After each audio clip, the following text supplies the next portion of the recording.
और स्लाइड में जितने भी कंटेंट लिखे हैं ना, आप उनको पढ़ने में मत लगिएगा। हमको जहाँ जहाँ जब जब जितने की ज़रूरत होगी मैं उतने पर फोकस कर दूंगा, उतने भर पे ही फोकस करिएगा।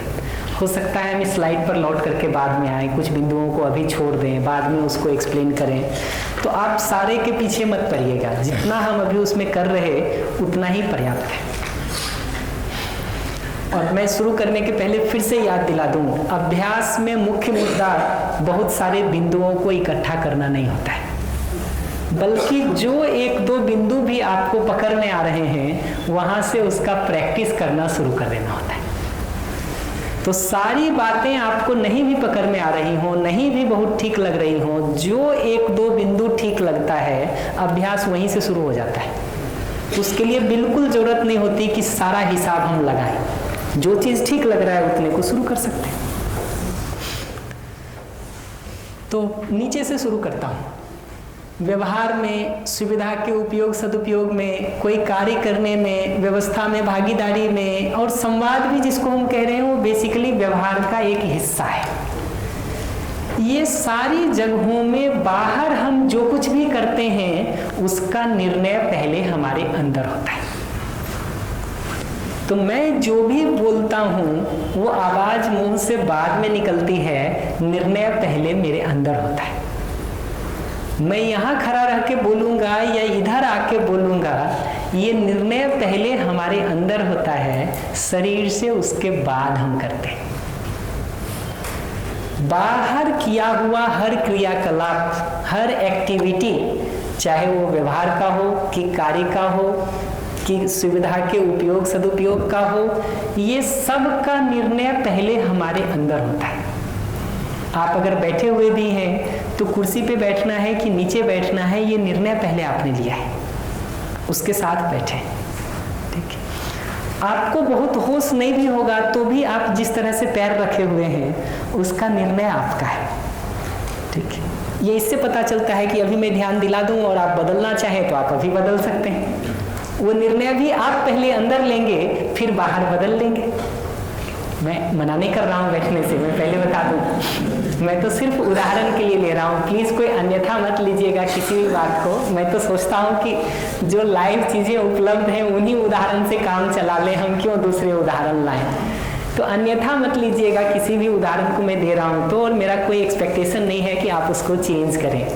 मैं तो सिर्फ उदाहरण की दृष्टि से कह रहा हूँ कि अभी उन्होंने निर्णय लिया और वो बदल गया। तो ये दिखना जरूरी है कि बाहर जो कुछ भी हम कर रहे हैं उसका निर्णय पहले हमारे अंदर होता है। इससे ये बात पता चलती है कि बाहर अगर हम कुछ भी ठीक करना चाहते हैं तो बाहर ठीक करेंगे, शुरू करेंगे, या अपने निर्णय को ठीक करने से शुरू करेंगे? अपने निर्णय को ठीक करने से शुरू करेंगे। सिंपल सी बात है ना। तो वो निर्णय अंदर ठीक होना जरूरी है। निर्णय अगर ठीक नहीं होगा, बाहर हम ठीक करना चाह रहे हैं, तो ये ऐसा है कि किसी वस्तु का अगर शैडो बन रहा है, छाया बन रही है, तो हम छाया पकड़ के ठीक करना चाह रहे हैं वस्तु को छोड़ के। वस्तु को छोड़ के उसको छाया पकड़ के कितना भी ठीक करना चाहेंगे, कुछ ज्यादा हासिल नहीं होगा। ठीक करना पड़ेगा उस वस्तु से जिसकी छाया बन रही है। आईने में अगर अपना चेहरा देख रहे हैं और उसमें धूल दिखाई दे रहा है तो इमेज चेंज नहीं हो सकता है। तो छाया को चेंज करने के लिए चेहरे को ही साफ करने की जरूरत पड़ेगी। तो बाहर के जीने में हम जो कुछ भी ठीक करना चाहते हैं, अपने अंदर से उसका निर्णय ठीक होना जरूरी है। ये बात ठीक है जी? माइक माइक माइक आराम से बैठ के आराम से बैठिए, उठने की जरूरत नहीं है। सर ये प्रोसेस में बहुत क्षणिक समय रहता है कि मतलब अंदर जैसा हुआ तुरंत प्रतिक्रिया आ गई, तो वो अंदर सुधरने का टाइम बहुत कम समय मिलता है। एक उदाहरण देके बताता हूँ कि मैं घर से निकला और एक व्यक्ति रोड पे पेंट के डिब्बे रख के पेंट कर रहा था, तो उस डिब्बे के कारण मैं विचलित हुआ और सामने से एक गाड़ी क्रॉस हुई, तो वो हम दो टकरा गए। तो मैं टकराने वाले में तो हमारे कुछ हुई नहीं, हमने बगल वाले जिसके डिब्बे थे उनको बोला, और टेंशन में आ गया और काफ़ी हमारी हुज्जत हुई। बोला डब्बे और फैला कर रख दो, ये कर दो। तो फिर मैंने स्टैंड टीका भी बताते हैं तो ऐसे बहुत सारी हॉट टॉकिंग हुई। तो ये समय बहुत कम रहता, अपन उसको अच्छा करना चाह रहे थे, लेकिन एक क्षणिक समय में वो घटनाएं घट गई। ठीक कह रहे हैं।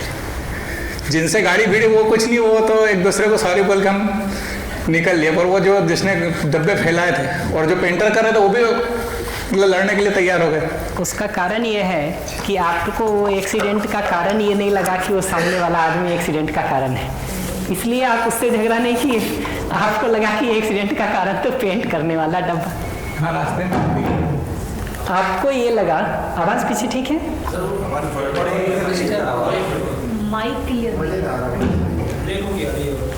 अभी देखना भैया, कहीं हो तो बता दीजिएगा, चेक करेंगे, थोड़ा एक आध सेशन में सेट होगा।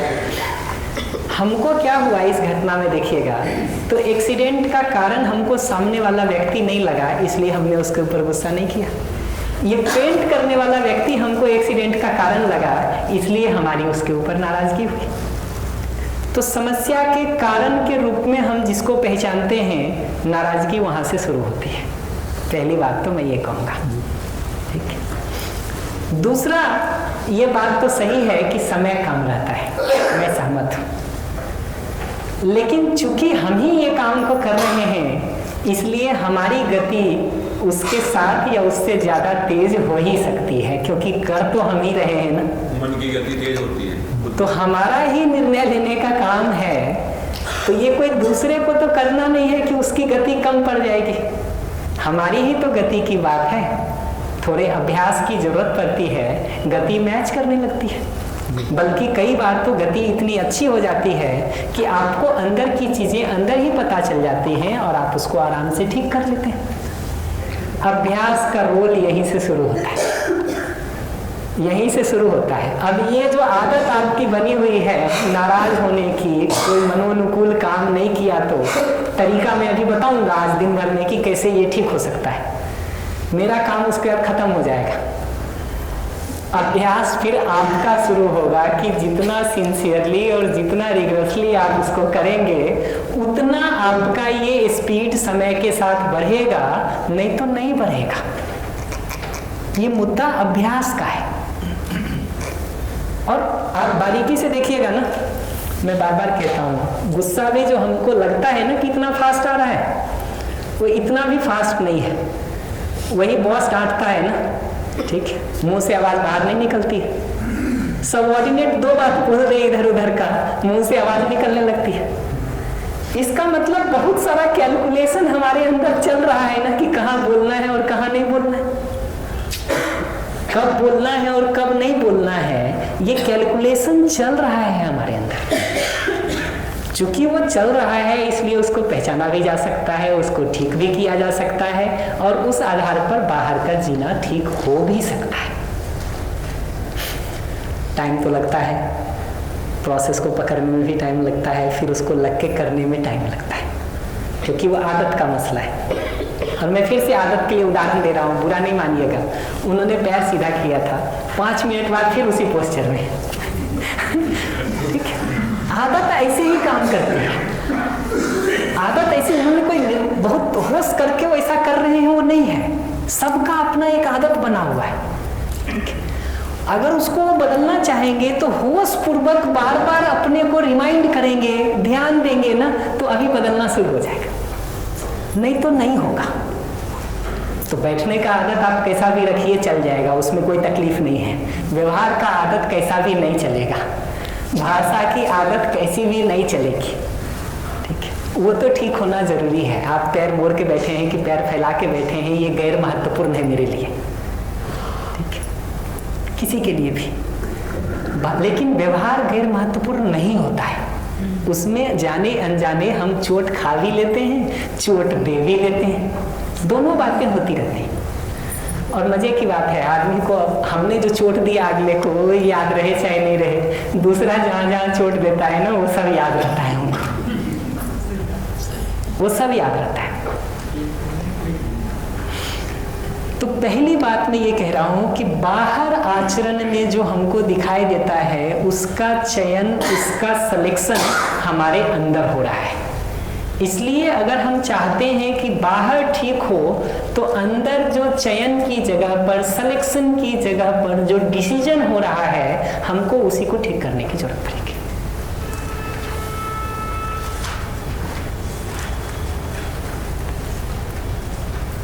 बाहर हम जो कुछ भी कर रहे हैं वो बेसिकली अंदर की छाया मात्र है। एक्सीडेंट पहले अंदर होता है, बाहर बाद में होता है। माइक दे दीजिएगा प्लीज।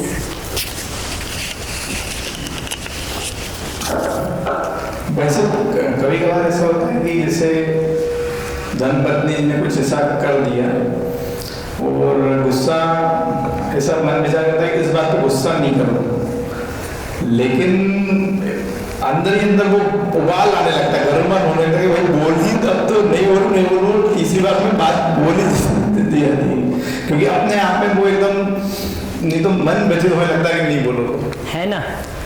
तो इसलिए हम अगर यहाँ देखिएगा कि जो पूरी बात करेंगे ना, वो बात इस पर नहीं करेंगे कि मत बोलो, ठीक है, वो सारी बात इस पर करेंगे कि उस परिस्थिति में भी ठीक ढंग से कैसे बोलो, उसके लिए अंदर क्या क्या तैयारी हो, क्योंकि बाहर बोलेंगे वो तो यहाँ आचरण पे होगा, वो तो छाया है अंदर पूरे की। तो अंदर कैसे वो पूरा ठीक हो कि उस परिस्थिति में भी हमारे समझ में क्या हो, हमारे भाव में क्या हो, हमारे विचार में क्या हो, हमारे चयन में क्या हो, वो पूरा बात हम करेंगे, तभी तो बाहर जाके वो भाषा उस समय ठीक हो सकती है। अंदर वो गुस्सा आ रहा है और बाहर आप उसको रोकेंगे, वो चलेगा नहीं, चलेगा नहीं, वो कहीं ना कहीं से लीक होके बाहर निकलेगा। वो प्रेशर कुकर जैसा है, आप उसका सीटी नहीं दीजिएगा, ब्लॉक कर दीजिएगा, तो कहीं ना कहीं से फूट के निकलता रहेगा। कंट्रोलिंग पावर के पास है। अभी आते हैं ना, आते हैं, अभी किसके पास है, कहाँ है, बहुत सारी टर्मिनोलॉजी और जार्गन्स में मैं नहीं जाऊंगा, मैं तो बहुत सामान्य शब्दों से कहूँगा कि जिंदगी चला लूँ और पूरे अभ्यास की बात कर लूँ। तो अभी मैं इस डिटेल में नहीं जाता हूँ कि क्या मन में है, क्या बुद्धि में है। बहुत सामान्य सी बात ये देख सकते हैं ना कि अंदर जो चयन की जगह पर, सिलेक्शन की जगह पर जो निर्णय हो रहा है, वही तो बाहर हम कर रहे हैं। तो मैं अगर पॉइंटर भी उधर दिखाता हूँ तो ये निर्णय पहले हमारे अंदर होता है, बाद में पॉइंटर इधर मूव होता है।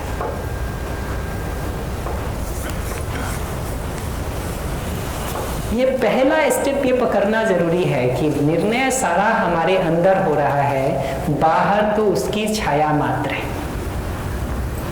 और ठीक जब भी किया जाता है तो छाया को पकड़ के नहीं किया जाता है। इनफैक्ट इसको जितना आप अपने में करेंगे ना, उसी से दूसरा सिद्धांत भी समझ में आता है कि अगर आप दूसरे में भी बदलाव चाहते हैं तो तुम अपना व्यवहार बदलो, ये जिद हम नहीं करेंगे। ये जिद अगर हम कर रहे हैं तो ये मेरी मूर्खता है। हम फोकस इस बात पर करेंगे कि कैसे आपके अंदर भी निर्णय लेने का काम सटीक हो सके। सहयोग सारा उस जगह पे होगा, सहयोग सारा इस जगह पे नहीं होगा कि आपको हम व्यवहार की जगह पर डूज एंड डोंट्स के गाइडलाइन दे देंगे और जबरदस्ती करेंगे कि तुम तो ये करो और ये ना करो।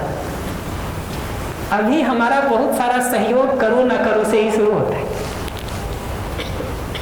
अपने ऊपर जितना काम करेंगे ना, उतना दूसरे को भी सहयोग कैसे किया जाता है, वो प्रक्रिया अपने आप आपको समझ में आती जाएगी।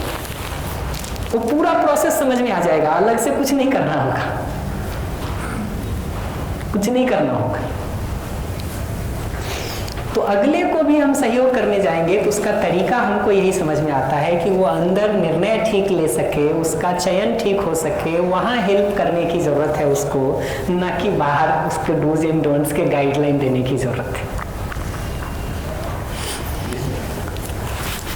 अभी मैं दूसरे वाले मुद्दे पर और नहीं जाता हूँ, मैं लौट के आ जाता हूँ इस पर कि ये जो चयन करके हम जो चूज करते हैं और बोलते हैं ना, उसके पीछे बहुत सारा विचार चलता है, ठीक है, विचार चलता है। और उन विचारों को करके वो सब मिला के हम एक फाइनल कंक्लूजन निकालते हैं कि क्या करना है, कैसे करना है। जैसे अभी भी मैं बोल रहा हूँ किस क्रम में बातों को रखूंगा, ये बहुत सारा विचार करके उसमें से एक क्रम तय किया है, और जो क्रम तय किया है उससे चल रहे हैं। अभी जब आप कुछ प्रश्न भी पूछते हैं तो मैं उसको सुन करके ये विचार करता हूँ कि उसके किस बिंदु पर कहाँ से उत्तर देना है, और उस विचार को करके जो हमको सबसे ठीक तरीका समझ में आता है उससे मैं उत्तर देता हूँ। अगर हमको दिखता है कि ये तरीका काम नहीं कर रहा है, मैं विचार में जाके और तरीकों को ढूंढने का काम करता हूँ। फिर दूसरे तीसरे तरीके में से जो हमको सबसे ठीक लगता है उसके हिसाब से हम फिर चूज करने का, चयन करने का काम करते हैं। तो हम बाहर जो कुछ भी कर रहे हैं ना, उसके पीछे हमारे अंदर एक विचार की पूरी प्रक्रिया चलती है, और विचार करके हम उसमें से कोई एक निष्कर्ष निकालते हैं। तो मैं अगर आपको पैर भी छूता हूं तो निर्णय पहले हमारे अंदर होता है, और थप्पड़ भी मारता हूं तो निर्णय पहले हमारे अंदर होता है, और ये सारा विचार करके तय होता है कि थप्पड़ मारना है कि सिर्फ बोल के छोड़ देना है, ऐसे ही पैर छूना है कि नमस्ते करना है। ये सारा देखिएगा ना तो अंदर विचार की जगह पर तय होता है। विचार के मूल में देखिएगा क्या है, तो भाव है। उदाहरण के लिए अगर मेरा भाव आपके प्रति स्नेह का है तो सारा विचार इसी तरह से चलेगा कि स्नेह को कैसे एक्सप्रेस करें, और उन ऑप्शंस में से जो ऑप्शन हमको बढ़िया दिखेगा वो सब हम एग्जीक्यूट करेंगे। उल्टा भी उतना ही सत्य है कि भाव में अगर एक बार विरोध आ गया तो सारा विचार इसी अर्थ में चलता है कि बदला कैसे ठीक से लेना है, विरोध कैसे ठीक से करना है। ये क्यों कह रहा हूं मैं? ये इसलिए कह रहा हूं कि जैसा आचरण ठीक करने के लिए चयन ठीक करना जरूरी है, ऐसा चयन ठीक करने के लिए विचार ठीक करना जरूरी है, और वैसे ही विचार ठीक करने के लिए भाव ठीक करना जरूरी है। भाव में अगर एक बार विरोध आ गया, क्रोध आ गया, घृणा आ गई, ईर्ष्या आ गई, तो विचार अब इसी अर्थ में चलेगा कि क्रोध कैसे करें, घृणा कैसे करें, ईर्ष्या कैसे करें, नफरत कैसे करें। और उसमें कितना भी विचार का प्रयोग कर लीजिए, कोई भी तरीका निकाल के लाए वो बेकार ही तो होगा, अपमान ही तो एक्सप्रेस करेगा। तो 10 तरीके में से कोई भी तरीका अपमान का निकाल के लिए आए, आपको तो चोट ही लगने वाली है। उल्टा भी उतना ही सत्य है कि सम्मान और स्नेह के 10 तरीके में से जो भी तरीका हम निकाल के लाएंगे वो सम्मान और स्नेह ही तो जाएगा। तो अंदर ठीक होने की जगह पर विचार जो सारा काम करता है ना, वो कैसे काम करता है कि उत्तर को ढूंढता है, कैसे के प्रश्न को ढूंढता है। भाव में अगर फिक्स हो गया कि स्नेह के भाव से जीना है, विचार सारा उसी में चलेगा कि स्नेह को कैसे एक्सप्रेस करें। भाव में अगर एक बार विरोध फिक्स हो गया, विचार सारा इसमें चलेगा कि विरोध को कैसे एक्सप्रेस करें। तो अगर विचार को ठीक होना है तो उसके पीछे भाव को ठीक होना होगा। ये बात ठीक है कि भाव अगर एक बार स्नेह का होगा तो विचार ठीक हो सकता है, चयन ठीक हो सकता है, आचरण ठीक हो सकता है। भाव में ही एक बार विरोध आ गया, क्रोध आ गया, ईर्ष्या आ गई, घृणा आ गई, द्वेष आ गया, नफरत आ गया, तो नीचे विचार खराब होगा, हो सकता है आचरण भी खराब हो जाए, हो सकता है बाहर आचरण न खराब हो, हम अंदर ही रोक लें उसको 2-1 बार, लेकिन अंदर भी अगर हमारे विरोध चल रहा है, अपमान चल रहा है, घृणा चल रही, ईर्ष्या चल रही, नफरत चल रहा, हम आराम में रहते हैं कि परेशान होते हैं? हम सहज रहते हैं कि असहज रहते हैं? हम उसमें बने रहना चाहते हैं कि उससे बाहर निकलना चाहते हैं? ये हाँ ये बड़ा कठिन है जी, तो सामने वाले से नहीं कठिन लगता है ये तो ठीक है। चाहते क्या हैं? जब आपको क्रोध आया रहता है तो आप क्या चाहते हैं? ये क्रोध में बने रहें या क्रोध ठंडा हो? ठंडा हो, क्रोध ठंडा हो। ये तो चाहते हैं ना, होगा कैसे और कठिन है उस पर तो भी बात करेंगे। कठिन तो देखिए एक क्लास 1 में पढ़ते हुए बच्चे के लिए क्लास 2 भी कठिन है, लेकिन जब वो पढ़ लेता है साल भर तो वही जो कठिन था वो सहज हो जाता है, सहज हो जाता है। तो जो अभी कठिन लग रहा है वो इसलिए लग रहा है कि एरिया हमारे लिए बहुत अछूता है, अछूता है। आज जिस तरह से हमारी परवरिश होती है, जिस तरह से हम बड़े होते हैं ना, जाने अनजाने उसमें कैरियर, नौकरी, पैसा ये बहुत प्रमुख जगह पे आ गया है। उसका महत्व नहीं है ये बात मैं बिल्कुल नहीं कह रहा हूँ, मैं इतना ही कह रहा हूँ कि सिर्फ उतने पर ही अगर फोकस किए हैं तो ये व्यवहार का मुद्दा, ये अपने भाव को ठीक रखने का मुद्दा, ये विचार को ठीक रखने का मुद्दा, ये कैसे ठीक होगा? वो ठीक नहीं हो सकता है। तो मैं फिर से ध्यान दिला दूं, मैं ये बात बिल्कुल नहीं कह रहा हूँ कि सुविधा पर काम ना करें, पैसे पर काम ना करें, उसके लिए कैरियर के लिए एफर्ट ना करें, जरूर करें, लेकिन ये समझना जरूरी है कि उससे क्या होगा और क्या नहीं होगा, और जो उससे नहीं होगा उसके लिए कुछ समय और प्रयास लगाएंगे कि नहीं, कुछ करेंगे कि नहीं। प्रश्न ये है, प्रश्न ये नहीं है कि कैरियर पर समय नहीं लगाएंगे, प्रश्न ये है कि ये भाव को ठीक रखने की जगह पर, विचार को ठीक रखने की जगह पर कुछ काम करें कि नहीं करें।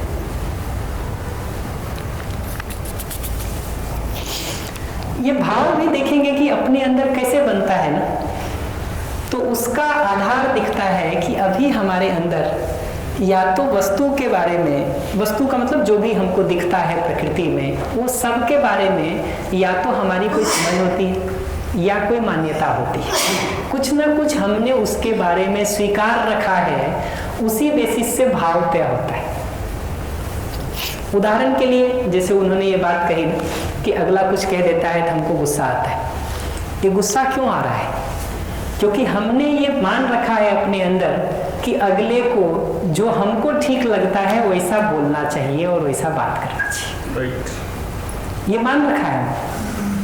जिसके जिसके लिए आपने ऐसा मान रखा है ना, वो बोलेगा तो आपको गुस्सा आएगा। जिसके जिसके लिए आपने ऐसा नहीं मान रखा है, ठीक है, उसमें उतना गुस्सा नहीं आएगा, नहीं आएगा। हमारे भाव के पीछे हमारी स्वीकृति या मान्यता काम करती है। जैसे एक मान्यता है कि दूसरा हमारे साथ खराब व्यवहार करे तो हमको भी खराब करना है। ये मान्यता अगर मेरी है तो आपके खराब व्यवहार के होते ही मेरा भाव खराब हो जाता है। आपके अपमानजनक ढंग से कुछ बोलते ही मेरे भाव में अपमान आ जाता है। क्यों? क्योंकि ये मान्यता काम कर रही है कि कोई मेरे साथ अपमानजनक ढंग से बोलेगा तो उसको भी अपमानजनक ढंग से जवाब देगा। ये मान्यता काम कर रही है। ये दिखता है। इसलिए अगर हम चाहते हैं कि आचरण ठीक हो तो चयन ठीक होना जरूरी है, चयन ठीक हो तो विचार ठीक होना जरूरी है, विचार ठीक हो तो भाव ठीक होना जरूरी है, और भाव ठीक हो तो उसके लिए मान्यता का ठीक होना जरूरी है। उस जगह तक अगर काम को नहीं करेंगे तो चीजें ठीक नहीं होंगी। तो इस सेशन में हम कुछ उन निश्चित समझ के बारे में बात करेंगे जो वस्तुतः मान्यताओं को ठीक करने की जगह से काम आते हैं, और खास करके संवाद और व्यवहार की जगह से हम मान्यता में क्या ठीक करें उस पर हम बात करेंगे, उस पर हम बात करेंगे। माइक दीजिएगा प्लीज।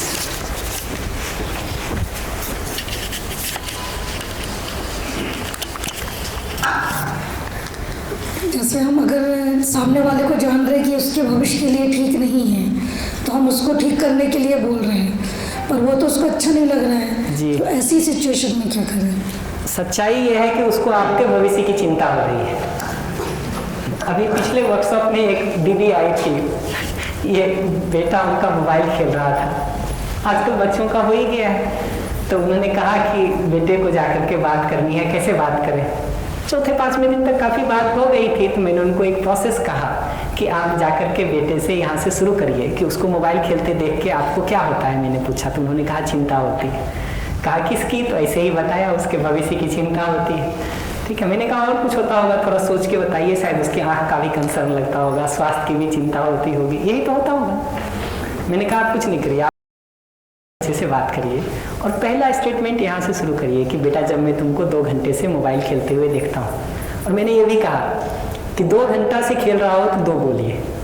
अगर वो 1 घंटे से खेल रहा होगा और आप 2 बोल देंगे ना, तो बहस इसी बात पे शुरू हो जाएगी कि 1 घंटा था कि 2 घंटा। वो टॉपिक आएगा ही नहीं आपका, वो आपकी बात तो गई तेल लेने, अब बहस तो पहले इस पर होगा, ठीक है। वो पहले ये बताएगा कि अच्छा 2 घंटा से हम खेल रहे हैं, स्कूल हमारे बदले तुम गए थे क्या, ठीक है, ये होमवर्क हमारे बदले तुमने क्या किया, अच्छा ट्यूशन तो अभी 4:30 बजे टीचर गए हैं और अभी 5:30 बजे आए और तुमको 2 घंटा लगता है। वो सारा बहस वहाँ चला जाएगा। तो हमने उनको कहा कि आप प्रिसाइजली अगर वो 2 घंटे से खेल रहा है 2 घंटा बोलिए, 1 घंटे से खेल रहा है तो 1 घंटा बोलिए कि बेटा जब मैं तुमको 1 घंटे से मोबाइल खेलते देखता हूँ तो मुझे तुम्हारी पढ़ाई की, बेहतर भविष्य की, आँखों की और स्वास्थ्य की चिंता होती है, ठीक है। इतना वाक्य उन्होंने पूरा नहीं किया कि बेटा कह रहा है मम्मी मुझे भी चिंता होती है और फिर बोला आपकी, मुझे भी चिंता होती है आपकी। क्यों? क्योंकि हम भी मोबाइल में लगे रहते हैं 4 घंटे रोज। वो हमको तो दिख नहीं रहा है, बच्चे को दिख रहा है, उसको तो दिख रहा है ना लगातार, उसको नहीं दिख रहा है थोड़ी, ठीक है। उसको अपना दिखे नहीं दिखे दूसरे का हिसाब सब रखता है जी, सब रखता है। तो अभी क्या हो रहा है कि हमको 2 बात इसमें पकड़ना जरूरी है। एक तो ये कि आप अगर अगले का कंसर्न रख भी रहे हैं ना और उसको खराब तरीके से अप्रोच करने का काम करेंगे तो आप अपने कंसर्न के ही अपोजिट डायरेक्शन में जा रहे हैं, ये आपको दिखना जरूरी है। कंसर्न आपका जेन्युइन है कि बच्चे का भविष्य ठीक हो, तरीका जो अपना रहे हैं ना उसमें भविष्य तो बाद में ठीक होगा, वर्तमान भी खराब हो रहा है, ये दिखना जरूरी है। ये दिखना जरूरी है कि उस बच्चे का भविष्य तो जो होगा वो बाद में होगा, वर्तमान भी खराब हो रहा है कि हमारे और उसके बीच संवाद के बदले विवाद होना शुरू हो जाता है, दूरी बढ़नी शुरू हो जाती है। एक समय के बाद बच्चा पलट के जवाब देना शुरू कर देता है और ऐसा फंस जाता है। तो हम ये नहीं कह रहे हैं कि कंसर्न नहीं हो, हम बात करेंगे ये सब पर कि धीरे धीरे कैसे उसको हम एक्सप्रेस करने का काम करें, और एक्सप्रेस करने के पहले अपने आचरण में, व्यवहार में वो चीज़ होनी जरूरी है कि नहीं। हमको बात बात पे गुस्सा आता हो और हम सोचें कि हमारा बच्चा गुस्सा नहीं करे, ये कैसे संभव है। मैं बार बार ये उदाहरण देता हूँ कि घर में अगर 2 बच्चे हैं आपके ना और बड़े बच्चे को कोई गलती किया, ठीक है, हम पहली बार उसको समझाते हैं, और समझाने का मतलब होता है हम बताते हैं बेटा ये करो ये ना करो। यहाँ आचरण की जगह पर हम डूज एंड डोंट्स बताते हैं उसको। हमारे समझाने का मतलब आज के दिन उतना ही रह गया है कि करो ना करो की लिस्ट बता दिया। दूसरी बार वो नहीं सुनता है, हम थोड़ा जोर से बोलते हैं। तीसरी बार नहीं सुनता है तो डांटते हैं। चौथी बार नहीं सुनता है तो थप्पड़ मारते हैं। अगर हम अपने बड़े बच्चे के साथ ये कर रहे हैं ना, तो हम साथ में अपने बड़े बच्चे को ये सिखा रहे हैं कि तुम्हारा छोटा भाई या बहन तुम्हारी बात को नहीं माने तो तुमको क्या करना है। पहली बार बोलना है, दूसरी बार जोर से बोलना है, तीसरी बार डांटना है, चौथी बार थप्पड़ना। और बच्चे अगर नए जमाने के स्मार्ट हुए ना तो वो पहले 3 स्टेप को बाईपास करके सीधा चौथे से शुरू करते हैं। सीधा चौथे से शुरू करते हैं। फिर हमको लगता है बच्चे का आचरण बिगड़ रहा है। कहाँ से बिगड़ रहा है जी? उसका बीज तो हम हैं, ये हमको पहचानना पड़ेगा। हम पति पत्नी एक दूसरे से चीख चिल्ला के बात करते हो और हम सोचें कि बच्चा बड़ा शांति से बात करना सीख ले, ये कैसे संभव है? ये कैसे संभव है? हम दिन भर में 4 झूठ बोलने का काम करते हो, हम सोचें कि बच्चा सत्यवादी हो जाए, ये कैसे संभव है? उसको अपना झूठ दिखाई देना दे, आपका दिखता है। भरोसा नहीं हो तो बुला के पूछ लीजिएगा उससे, वो बता देगा लाइन से। क्यों जी हंस रहे हैं? क्या नाम है आपका? क्या? सॉरी, प्रभात। बढ़िया जी, माइक दे दीजिए।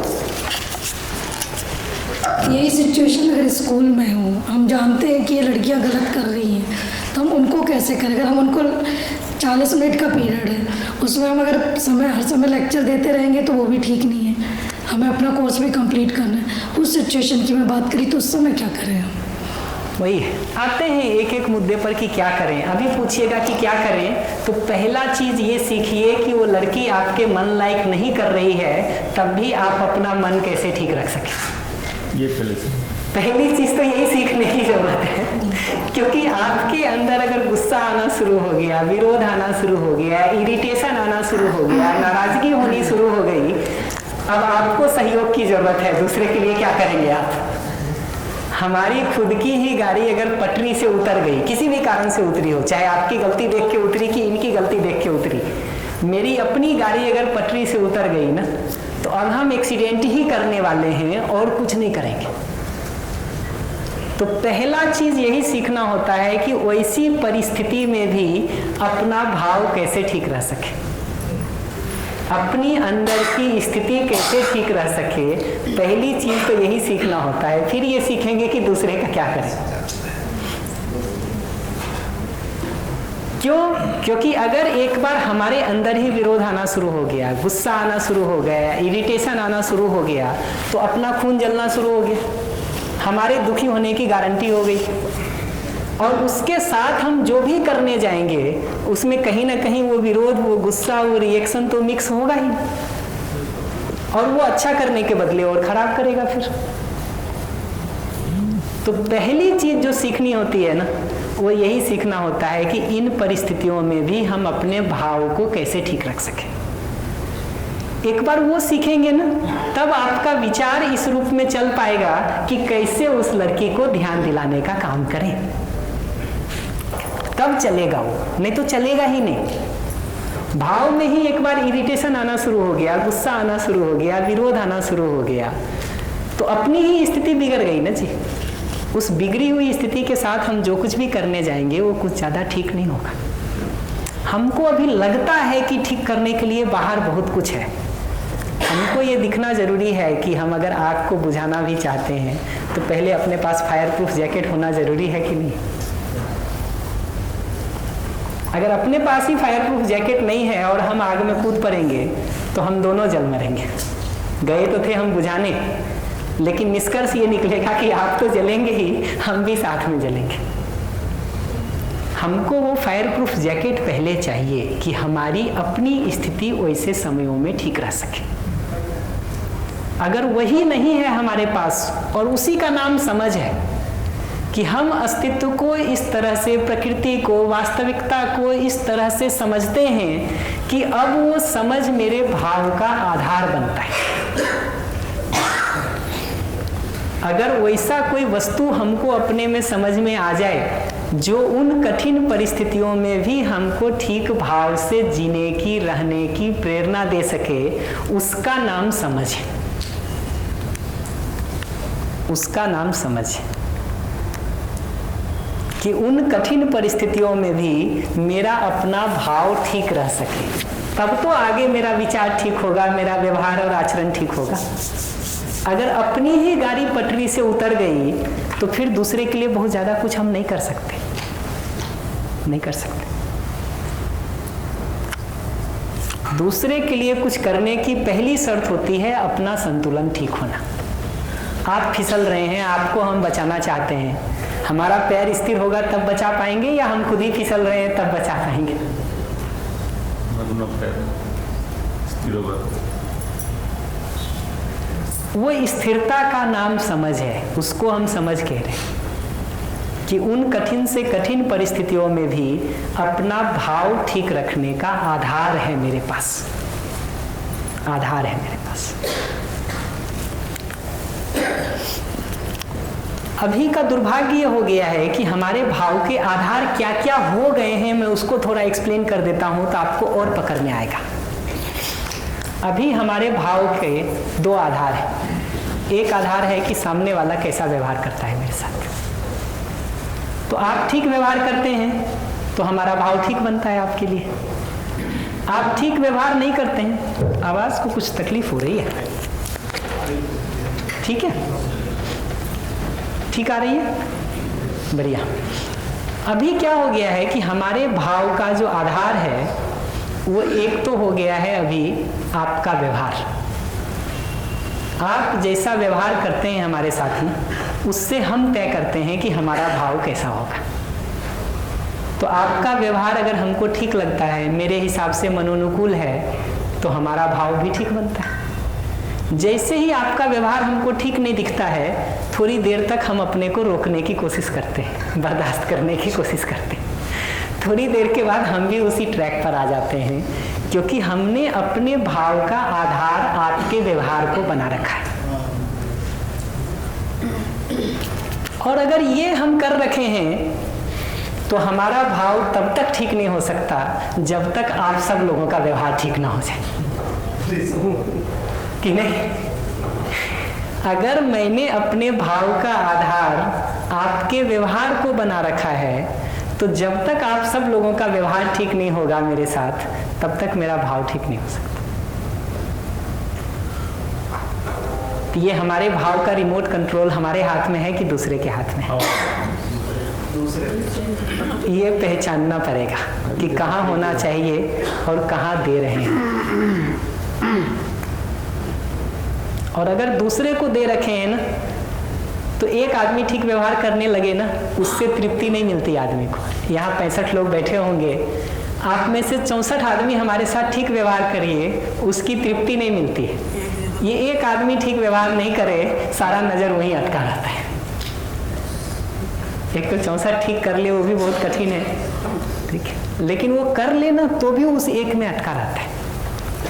मैं बार बार कहता हूँ कि इस विधि से अगर चलेंगे ना, तो जब तक संसार के 800 करोड़ आदमी ठीक नहीं हो जाएंगे, तब तक हमारा तो भाव ठीक नहीं हो सकता। क्योंकि आप जहां भी बाहर जाएंगे, लोग तो मिलेंगे ही। ये ठीक हो गए, ये ठीक हो गए, ये ठीक हो गए, वो नहीं हुए हैं, तो वहां तकलीफ शुरू हो जाएगी। ये प्रॉब्लम पहचानना जरूरी है कि प्रॉब्लम ये है कि हम अपने भाव के आधार को ही दूसरे का व्यवहार बना दिए, व्यवहार बना दिए। दूसरी जो प्रॉब्लम होती है वो ये होती है कि हम अपने भाव के आधार को दूसरे का विचार बना दिए। आप हमारे विचार से सहमत हैं तो स्नेह, विचार से नहीं सहमत हैं तो विरोध। और मैं सब उदाहरण के लिए ले रहा हूँ, उसको किसी पार्टी पॉलिटिक्स के ऑफेंस या डिफेंस में मत लीजिएगा। आप किसी एक पार्टी के समर्थक हैं, किसी एक विचारधारा के समर्थक हैं, मैं दूसरी विचारधारा का समर्थक हूँ, हमारे विचार भिन्न हो गए। ये भिन्नता धीरे धीरे लड़ाई झगड़े, मारपीट, गाली गलौज सब में आपको दिखाई देगी। क्यों दिखाई दे रही है? क्योंकि हमने ये तय कर लिया है कि तुम हमसे भिन्न विचार रखोगे तो हम तुम्हारे साथ विरोध करेंगे। एंड वाइस वर्सा, आपने भी ये मान लिया है कि तुम हमसे भिन्न विचार रखोगे तो हम तुम्हारे साथ विरोध करेंगे। हमको इतना भी नहीं पता चलता है कि इस विरोध की प्रक्रिया के साथ हम जो कुछ भी करेंगे उससे विरोध मल्टीप्लाई होगा कि कम होगा। ठीक है, शुरू तो हम जवाब देना इसलिए करते हैं ना कि अगला बदल जाए। जवाब देना शुरू तो इसलिए करते हैं ना कि अगला बदल जाए, ठीक हो जाए, हमारी बात से सहमत हो जाए। होता यह है एंड रिजल्ट में जाके कि सहमत होना तो दूर की बात है, वो इतने पर्सनल अटैक होने शुरू हो जाते हैं एक दूसरे के ऊपर कि मुद्दा ही कहीं का कहीं पहुंच जाता है। तो आज के दिन हमारी वैचारिक सहमति असहमति तय करती है कि हम आपके साथ स्नेह रखेंगे कि विरोध रखेंगे, या आपका व्यवहार तय करता है कि आपके साथ हम स्नेह रखेंगे कि विरोध रखेंगे। ये दो में से कोई भी डिजाइन है तो हमारा भाव स्थिर हो ही नहीं सकता है, हो ही नहीं सकता। क्यों? क्योंकि जिस व्यवहार के आधार पर हम अपना भाव बना रहे हैं वो व्यवहार ही हमेशा ठीक नहीं रहता है। आपके व्यवहार को देख के हम अपना भाव तय कर रहे हैं, आपका व्यवहार ही हमेशा ठीक नहीं रहता है। लोगों के विचार को देख करके हम अपना भाव तय कर रहे हैं कि विचार हमसे सहमत होगा तो बढ़िया भाव, नहीं होगा तो नहीं। 800 करोड़ लोगों के अलग अलग विचार हैं जी, विचार हैं। घर में 5 आदमी है जी, उन्हीं के विचार अलग हैं, बाकियों का तो छोड़िए। तो ये पकड़ना जरूरी है कि दूसरे के विचार और दूसरे के व्यवहार को अगर हम अपने भाव का आधार बनाएंगे तो हमारा भाव कभी स्थिर नहीं हो सकता। जिस आधार पर हम खड़े हैं वो आधार ही अगर हिल रहा हो तो हम स्थिर रह भी सकते हैं क्या? अभी हम उस हिलने वाले आधार को, बदलने वाले आधार को ही अपने भाव का आधार बना रखें। तो हम कितना भी कोशिश करेंगे संतुलित रहने का, वो रह ही नहीं सकता है, क्योंकि हमारा बेस ही हिल रहा है। वो धरती पे ही भूकंप आया हुआ हो तो हमको तो हिलना ही पड़ेगा।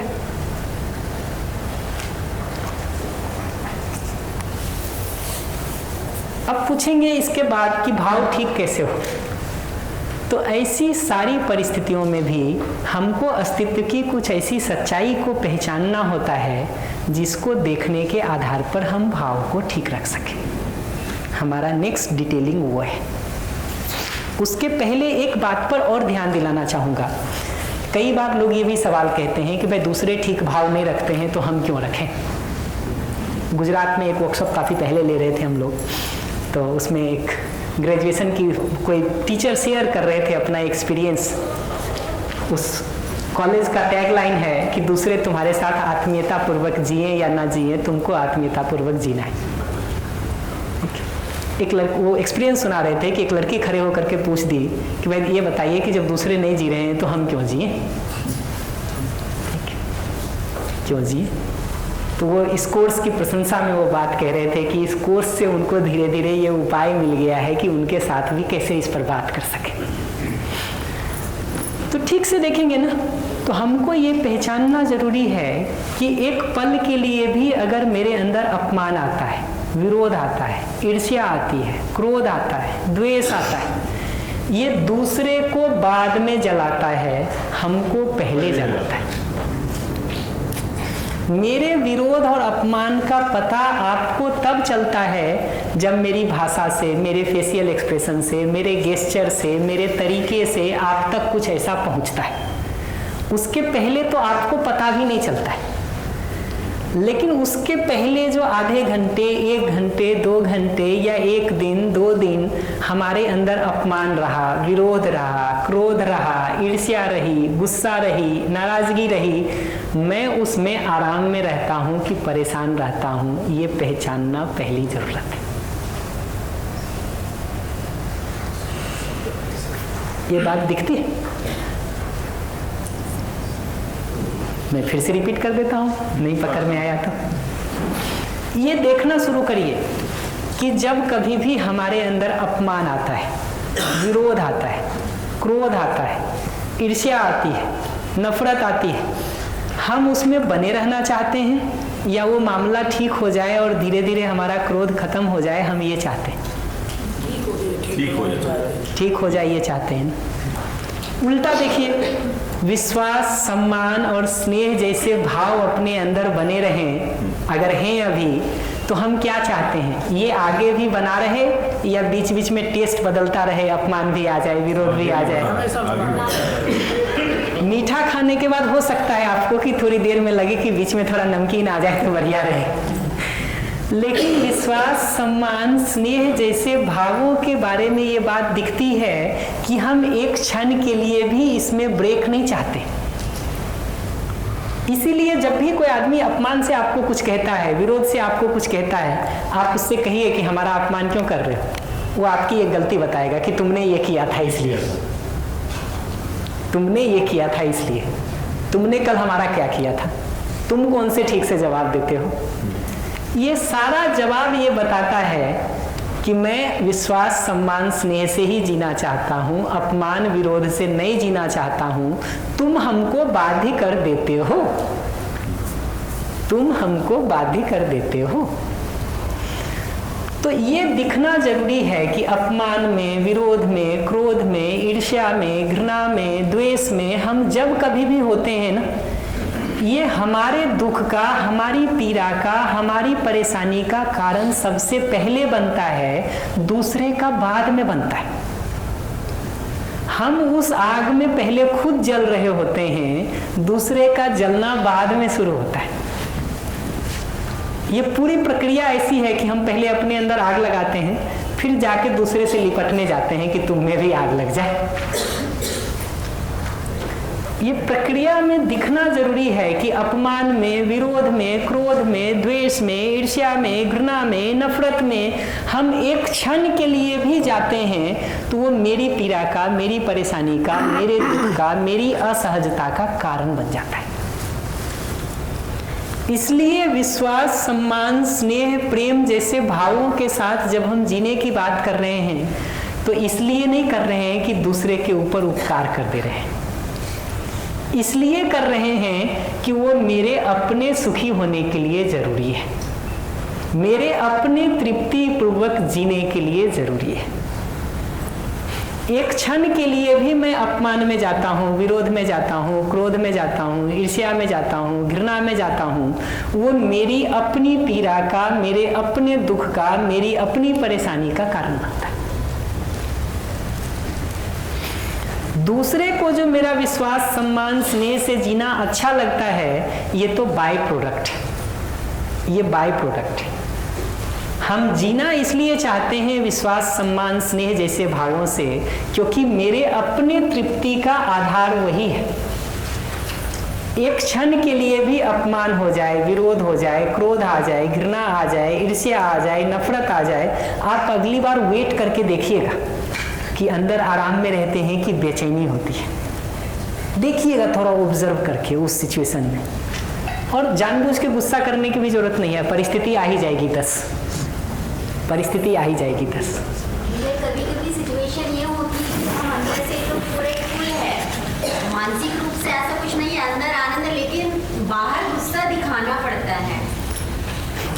अच्छी बात है। मैं तो इतना ही पूछूंगा इसमें कि बाहर गुस्सा दिखाए बिना काम होने का अगर कोई तरीका हमको दिख जाए तो हम वो चुनना चाहेंगे या गुस्सा वाला चुनना चाहेंगे? कभी सिचुएशन से ऐसी आती है कि बिना गुस्सा दिखाए काम होते ही नहीं। बात करेंगे ना अभी उन तरीकों पर, अभी उन तरीकों पर बात करेंगे। प्रकृति में जैसा हम बोते हैं वैसा ही पाते हैं, वही बात हमारे अंदर भी होती है।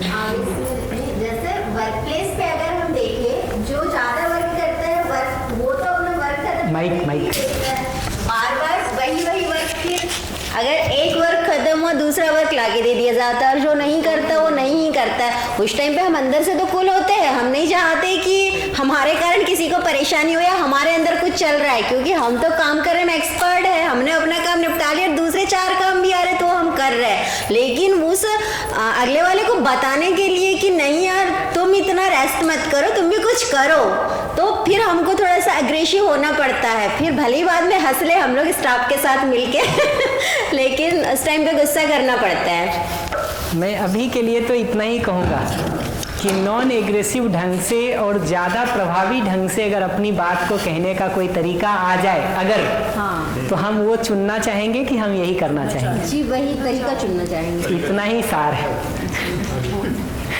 इतना ही सार है जिस पर हम अभी बात करेंगे एक एक करके कि इन परिस्थितियों में भी कैसे हम बात को ठीक से कह सकें। जी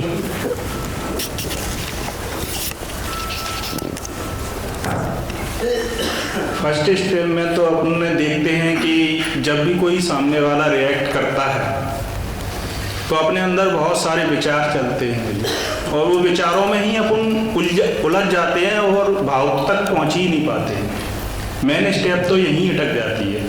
जब अपन भाव को देखें तब तो पता चले कि अपने अंदर सुख की निरंतरता चाहिए या असहजता या विरोध चाहिए, वो तो बात की स्टेप है। लेकिन अपन क्या है, जब भी कोई व्यक्ति रिएक्ट करता है या ऐसे शब्द बोल देता है जिससे अंदर विरोध आ जाता है, तो वो जो बोल रहा है उसकी क्रिया और प्रतिक्रिया वहीं पर उलझ जाते हैं अपन, और अपन भाव तक नहीं पहुँच पाते। ये जो क्रिया और प्रतिक्रिया में आप उलझ रहे हैं ना, इसका ये मतलब नहीं है कि विरोध का भाव बन नहीं रहा है आप में।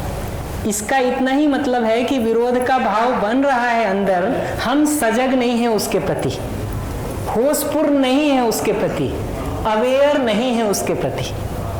तो ये जो विचारों की क्रिया प्रतिक्रिया चल रही होती है ना, वो आप देखिएगा फिर से अगली बार ऑब्जर्व करके कि हर आदमी के साथ वो एक ही जैसा आप उलझ जाते हैं या अलग अलग लोगों के साथ अलग अलग दिखता है।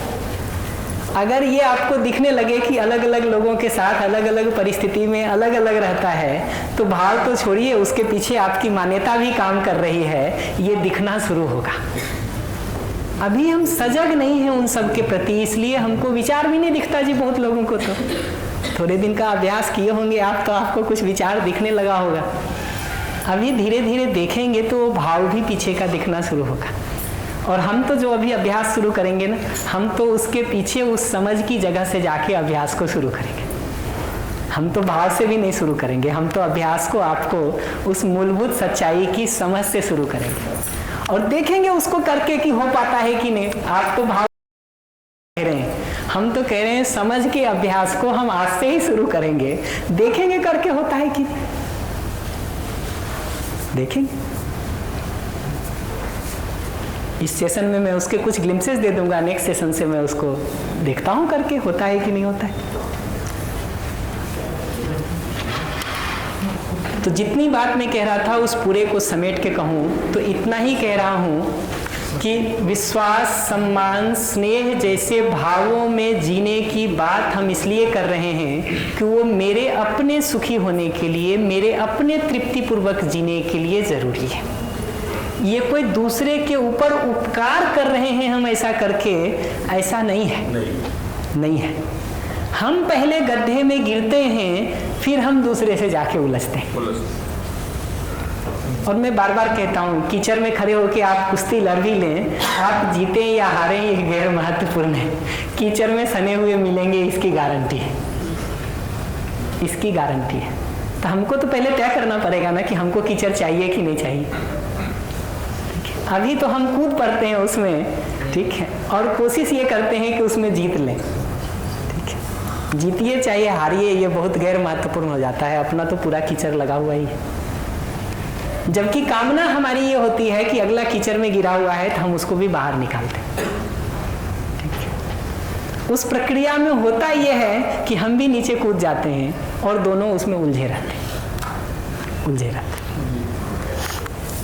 तो भाव को ठीक करने की जो बात हम कर रहे हैं वो अपने तृप्ति पूर्वक जीने के लिए जरूरी है, इसलिए कर रहे हैं, ना कि दूसरे के ऊपर उपकार कर रहे हैं।